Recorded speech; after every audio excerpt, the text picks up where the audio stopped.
बिस्मिल्लाहिर्रहमानिर्रहीम। अस्सलाम वालेकुम नाज़रीन, आप यूट्यूब चैनल देख रहे हैं। मैं इमरान खान हूँ। अभी तक ऑपरेशन का सिर्फ नाम सामने आया कि अज़्म इस्तेहकाम नाम से एक ऑपरेशन होने जा रहा है पाकिस्तान में। इसके खदोखाल क्या हैं, ये कहाँ पे होगा, इसका दायरा कार कितना वसी होगा, किन लोगों के ख़िलाफ़ ये ऑपरेशन होगा, किस नौइयत का ऑपरेशन होगा, किस मुद्दत तक ये रहेगा, इसके खदोखाल वाज़े नहीं है। लेकिन इसके नाम से कुछ चीज़ें क्लियर होती हैं। अज़्म इस्तेहकाम यानी इस्तेहकाम के लिए अज़्म। अभी जो चाइनीज़ वज़ीर पाकिस्तान में आए थे, उन्होंने जो बातचीत की, पाकिस्तान की सारी पॉलिटिकल पार्टीज़ की वहाँ पे नुमाइंदगी थी, तो उन्होंने दो बातें की थी। दो ऐसे कंसर्न्स हैं जो चाइना को भी हैं, जो IMF को भी हैं, जो वर्ल्ड बैंक को भी हैं, जितने भी पाकिस्तान के इंटरनल और एक्सटर्नल जितने भी लोग पाकिस्तान के स्टेक होल्डर्स हैं, उन सबके ये कंसर्न्स हैं दो चीज़ों के ऊपर। एक तो सिक्योरिटी के कंसर्न्स हैं और दूसरा जो है इस्तेहकाम का मामला, कि पाकिस्तान में इस्तेहकाम नहीं आ रहा। ना माशी तौर पे इस्तेहकाम आ रहा है, ना सियासी तौर पे इस्तेहकाम आ रहा है। एक बेचैनी है पाकिस्तान में और लगातार पिछले सवा दो साल से लगभग ये बेचैनी पाकिस्तान में चली आ रही है। जब से इमरान खान साहब की हुकूमत को गिराया गया, तब से लेकर अब तक बेचैनी की ये फ़िज़ा कम नहीं हो सकी। यानी बहुत बड़ी तादाद में लोग एहतजाज करते रहे, लाखों की तादाद में लोग, हज़ारों की तादाद में गिरफ़्तार होते रहे। अभी सिर्फ एक डाटा आया गवर्नमेंट ऑफ पंजाब का, जिसमें सिर्फ ये बताया गया कि पंजाब में MPO के तहत कितने लोगों को नज़रबंद किया गया। वो डाटा देखकर मैं हिल गया कि किसी भी जमहूरी दौर में कभी भी इतने बड़े पैमाने पर इस तरह से लोगों को MPO में बंद नहीं किया गया।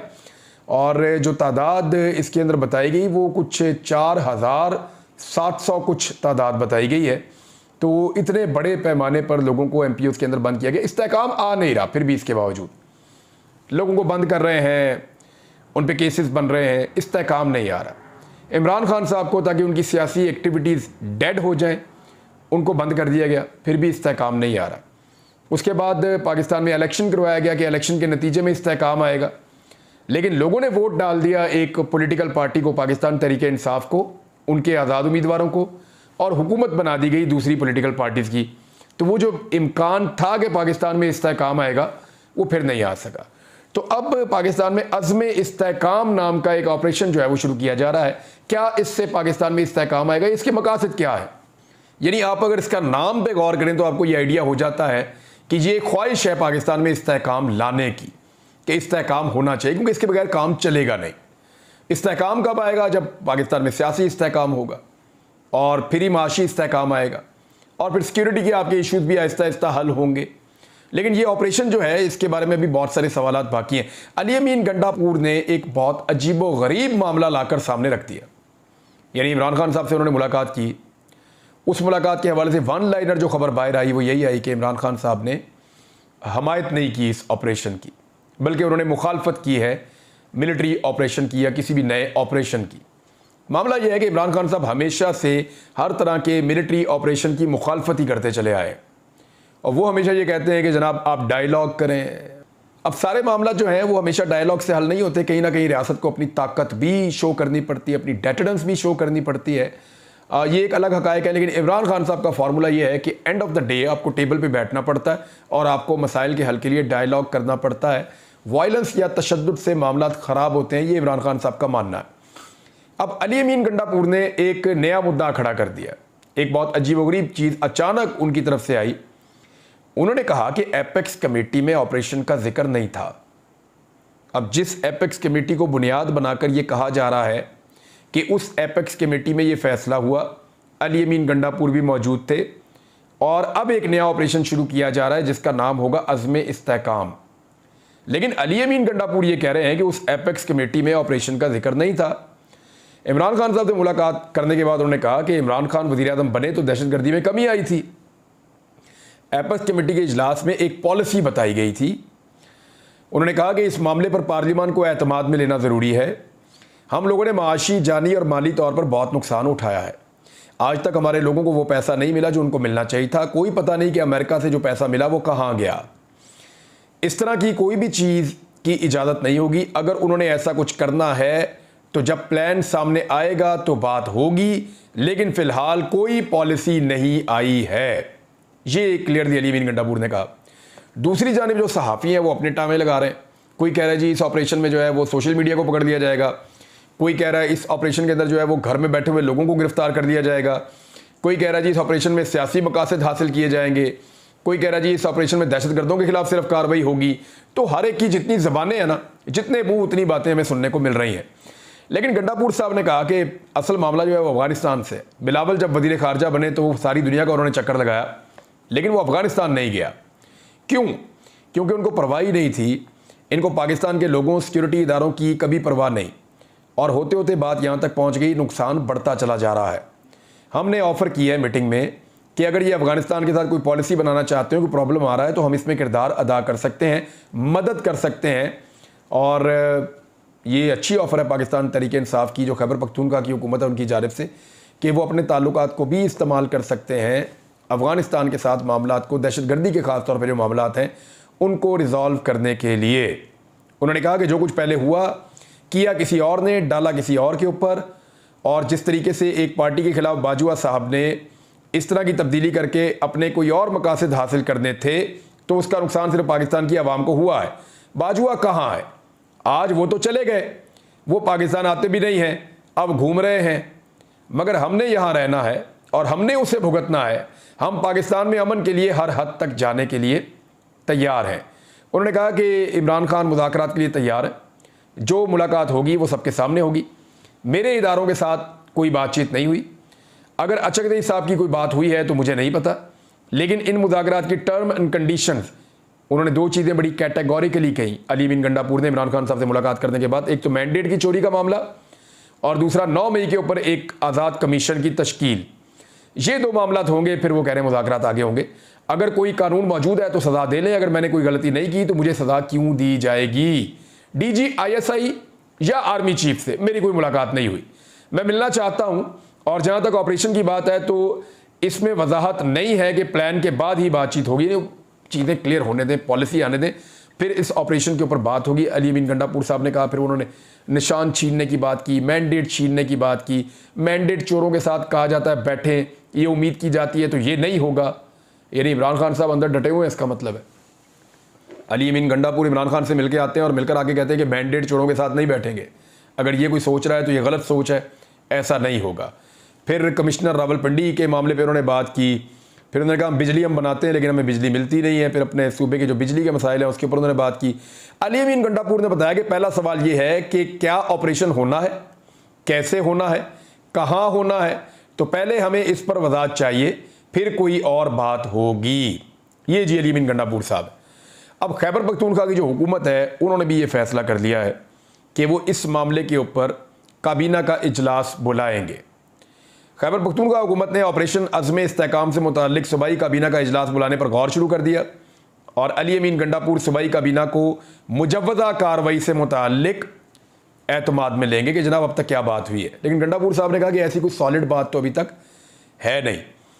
फिर अरकान सूबाई और कौमी असम्बली के वफाकी हुकूमत के मुजव्वज़ा ऑपरेशन अज़्म इस्तेहकाम के हवाले से तहफ़्फ़ुज़ात मौजूद हैं। पाकिस्तान तहरीक इंसाफ के जो लोगों के तहफ़्फ़ुज़ात हैं, रिपोर्ट के मुताबिक सूबाई काबीना इजलास में ऑपरेशन से मुताल्लिक अरकान के तहफ़्फ़ुज़ात दूर किए जाएंगे। इजलास में ऑपरेशन के तमाम उमूर का जायज़ा लिया जाएगा। ये डॉन की खबर है, बहरहाल अभी देखते हैं वहाँ क्या होता है। तो जो हुकूमती लोग हैं वो तो कह रहे हैं जी हम ऑपरेशन की हमायत कर रहे हैं, यानी गवर्नर ने भी कहा, खैबर पख्तूनख्वा के, और साद रफ़ीक भी बोल पड़े, बाकी लोग भी सारे, वो ये कह रहे हैं जी हम ऑपरेशन की हमायत कर रहे हैं। लेकिन दूसरी जानिब जो खैबर पख्तूनख्वा की जमातें हैं जहाँ पे इस ऑपरेशन का बड़ा हिस्सा मुतवक्के है, क्योंकि सबकी नज़रें फिर खैबर पख्तूनख्वा की तरफ जाती हैं, वो बिल्कुल अलग तरीके से देखेंगे। फजलुर रहमान साहब ने कहा ये ऑपरेशन अज़्म इस्तेहकाम नहीं, ऑपरेशन अदम इस्तेहकाम है जो मुल्क को मज़ीद कमज़ोर कर देगा। फजलुर रहमान साहब ने, और इसके अलावा जो है वो अवामी नेशनल पार्टी ने, ANP ने, यानी अगर आप 3 पॉलिटिकल पार्टीज़ खैबर पख्तूनख्वा की अलग करें जो सबसे तगड़ी और बड़ी पॉलिटिकल पार्टीज़ हैं, तो नंबर 1 पे पाकिस्तान तहरीक इंसाफ है, नंबर 2 पे जिनके वहाँ पे वोट हैं वो फजलुर रहमान साहब की जमात है, नंबर 3 पे ANP और फिर जमात इस्लामी। तो इन चारों पॉलिटिकल पार्टीज़ ने ऑपरेशन अज़्म इस्तेहकाम की क्लियर मुखालफत कर दी है। तो एक सूबे में इतनी बड़ी मुखालफत के बाद इमरान खान साहब ने भी मुखालफत कर दी, तो इस ऑपरेशन को कैसे आगे बढ़ाया जाएगा, इसके लिए अवामी हमायत कैसे हासिल की जाएगी, उन्होंने कहा कि एस्टैब्लिशमेंट को हर शोबे में अपनी बालादस्ती को खत्म करना होगा। यह ऑपरेशन अज़्म इस्तेहकाम नहीं बल्कि ऑपरेशन अदम इस्तेहकाम है जो पाकिस्तान को कमज़ोर करेगा। फजलुर रहमान ने कहा कि जिस शनाख्ती कार्ड की बुनियाद पर आर्मी चीफ पाकिस्तानी है उसी बुनियाद पर मैं भी पाकिस्तानी हूँ। हम सब इस मुल्क के बराबर शहरी हैं, लेकिन एक तबका समझे कि उसने हाकिम और बाकी सब ने गुलाम रहना है। वाज़े करना चाहते हैं हमारे कबीलों की ये किस्म नहीं है। हमारी 300 साल तारीख गुलामी के खिलाफ जंग लड़ने की है। अंग्रेज़ों के खिलाफ 50,000 से ज़ायद मुजाहिदीन को शहीद किया गया। क्या पाकिस्तान जर्नैलों की गुलामी के लिए हासिल किया गया था और जानवरों की तरह हमें वो हाँकेंगे? ऐसा कभी नहीं होगा। मुल्क में रियासती रिट ना होने के बराबर है। खैबर पख्तूनख्वा में सूरज गुरूब होते ही पुलिस थानों में बंद हो जाती है। मुल्क के चप्पे चप्पे पर फौज और पुलिस मौजूद है, क्यों बेबस है? फिर उन्होंने एपेक्स कमेटी के बारे में कहा कि कमेटी क्या है? जब तहसील लेवल पर होती है तो वहाँ मेजर बैठता है, ज़िले सतह पर कर्नल बैठता है, सूबे की सतह पर कोर कमांडर, और जब वफाक की सतह पर होती है तो आर्मी चीफ बैठता है। जब किसी इजलास में वर्दी वाला होगा तो फैसला वो करेगा या बाकी लोग करेंगे। हमारी तारीख गुलामी के खिलाफ जंग लड़ने की है। एस्टैब्लिशमेंट को हर शोबे में अपनी बालादस्ती ख़त्म करनी होगी। और बहुत सारी बातें फजलुर रहमान साहब ने की। उनका फौजी ऑपरेशन का फैसला कोई और करेगा मगर जिम्मेदारी सियासी जमातें उठाएंगी, क्योंकि शहबाज शरीफ कुर्सी पर तो ज़रूर बैठे हैं मगर वज़ीर आज़म नहीं है। ये मौलाना फजलुर रहमान ने कहा। ANP ने बड़ा क्लियरली इसकी मुखालफत की है और अवामी नेशनल पार्टी ने इसमें गवर्नर खैबर पख्तूनख्वा फैसल करीम कुंडी पेशावर में ANP के बाचा खान मरकज़ पहुँचे। गवर्नर ने ANP की क़यादत से मुलाकात की जिसमें सिक्योरिटी और सियासी मामलात पर बातचीत की गई। मीडिया से बात करते हुए इफ्तिखार अहमद साहब जो ANP के रहनुमा हैं, उन्होंने कहा कि दहशतगर्दी की जड़ें पंजाब में हैं। ऑपरेशन इस्तेहकाम पाकिस्तान के फैसले पर शदीद तहफ़्फ़ुज़ात हैं। ANP ने गवर्नर को तहफ़्फ़ुज़ात से आगाह कर दिया है। ऑपरेशन किसी सूरत काबिल कबूल नहीं होगा। यानी जो तीसरी बड़ी जमात है इस वक्त खैबर पख्तूनख्वा की, उसने भी इनकार कर दिया है और पब्लिक के अंदर भी इस ऑपरेशन को लेकर बहुत ज़्यादा चेमगोइयाँ हो रही हैं। अभी इसका स्ट्रक्चर नहीं है। मेरे ख्याल में गवर्नमेंट की ये रिस्पॉन्सिबिलिटी है और इस्टेब्लिशमेंट की ये रिस्पॉन्सिबिलिटी है। सबसे पहले तो होना ये चाहिए कि अस्करी क़यादत जो है वो पार्लियामान को एतमाद में ले, फिर वहाँ से ये इन्फॉर्मेशन आए और बताया जाए कि इस ऑपरेशन को क्यों करना है, कहाँ कहाँ करना है, इसके मकासद क्या हैं, ये किस नौइयत का होगा, कितना अरसा चलेगा। और ये सारी चीज़ें जब सामने आएंगी तो फिर पब्लिक को ओपिनियन बनाने में आसानी रहेगी। नाज़रीन, एक केस जो है वो सुप्रीम कोर्ट ऑफ पाकिस्तान में चल रहा है। मैं वहाँ गया भी था और मैंने जाके उसकी समाअत सुनी भी है। 13 रुकनी बेंच है, कादी फायज़ ईसा साहब की सरबराही में मखसूस नशिस्तों वाला केस सुन रहा है कि किसको मिलेंगी। तो अभी तक जो दिखाई दे रहा है कि 4-5 जजेस का मूड, तो 5 या 6 जजेस का तो बड़ा क्लियर है। वो तो ये समझते हैं कि पाकिस्तान तरीके इंसाफ के साथ ज़्यादती हुई है और जजेस ज़्यादातर जो रिमार्क्स दे रहे हैं उनमें ये समझ आ रही है कि ये सीटें कम से कम उन लोगों को नहीं मिलनी चाहिए जो लोग इलेक्शन हारे हैं। जीतने वाले जो हैं उनके लिए अभी थोड़ा प्रॉब्लम मौजूद है क्योंकि वो कानूनी नुक्ते हैं जिनके ऊपर बातचीत हो रही है, लेकिन जो हार गए ये सीटें उनको कैसे मिल सकती हैं, ये एक बड़ा नुक्ता है जो वहाँ पे डिस्कस हो रहा है। दूसरा, पाकिस्तान तहरीके इंसाफ के बारे में बार बार वहाँ पे मुख्तलिफ जजेस ये कह रहे हैं कि तहरीके इंसाफ बतौर पॉलिटिकल पार्टी मौजूद है, उसका सिर्फ इंतखाबी निशान गया है और जो लोग दूसरे इंतखाबी निशान के ऊपर इलेक्शन लड़े हैं और उन्होंने अपना एफिडेविट दिया है कि वो तहरीके इंसाफ का हिस्सा है, तो उनको कोई और पार्टी ज्वाइन करने की ज़रूरत ही नहीं है, वो स्टिल तहरीके इंसाफ का हिस्सा है। तो ये बड़ी एक अजीबोगरीब किस्म की सूरत हाल पैदा हो गई है पाकिस्तान तहरीके इंसाफ के लिए। और इसमें फ़ैसला क्या आता है, मैंने सलमान अकरम राजा साहब से भी बात की, दीगर जो आज वकला वहाँ मौजूद थे उनसे भी बात की, कुछ वकला केस को सुनने के लिए आए थे उनसे, और जो सहाफ़ी मौजूद हैं उनसे भी बात की। तो सबका ये कहना है कि कादी फायद ईसा साहब के पास इस वक्त इस बेंच में अक्सरियत मौजूद है और जो 3 नए जजेस सुप्रीम कोर्ट पहुँचे उनको इस बेंच का हिस्सा नहीं बनाया गया। तो फुल कोर्ट इसको आप कह भी सकते हैं और इस वक्त नहीं भी कह सकते क्योंकि 3 नए जजेस हैं उनको नहीं बनाया गया और कुछ लोग कहते हैं कि अगर वो जजेस आ जाएंगे तो फिर इसकी फॉर्मेशन तब्दील हो जाएगी। तो कादी साहब के पास एक थिन मेजॉरिटी मौजूद है, मुझे वहाँ लोगों ने ये कहा, और जो वो चाहेंगे शायद फ़ैसला उस तरह का आएगा। लेकिन बहुत सारे लोग ये भी कह रहे हैं कि ये अनएक्सपेक्टेड एक फ़ैसला आ सकता है और उससे पाकिस्तान तहरीके इंसाफ को फ़ायदा भी हो सकता है। लेट्स सी इसमें क्या होता है। लेकिन एक और चीज़ का फ़ैसला आज आया और ये बहुत बड़ी डेवलपमेंट है। मैंने आपसे कई दफ़ा कहा कि जिस वक्त जब भी इस्लामाबाद की 3 सीटें डिसाइड हो गई, मामला ख़त्म, फिनिश। वो कैसे? इस्लामाबाद की 3 सीटें जिस वक्त डिसाइड हो जाएंगी और पाकिस्तान तहरीके इंसाफ को उनको जीता हुआ मैंडेट उनको वापस मिल जाएगा फॉर्म 45 के मुताबिक, तो होगा ये कि फिर पूरे पाकिस्तान का इलेक्शन मशकूक हो जाएगा कि वफाकी दारुल हुकूमत के अंदर अगर इतनी घनौनी, इतनी नंगी और इतनी बदतरीन धांधली हो सकती है तो बाकी पाकिस्तान में क्या नहीं हुआ होगा, ये सवाल फिर पूरी दुनिया में उठाया जाएगा। और इन 3 सीटों के मामले पे जो डेवलपमेंट है मेरे पास वो बहुत बड़ी है।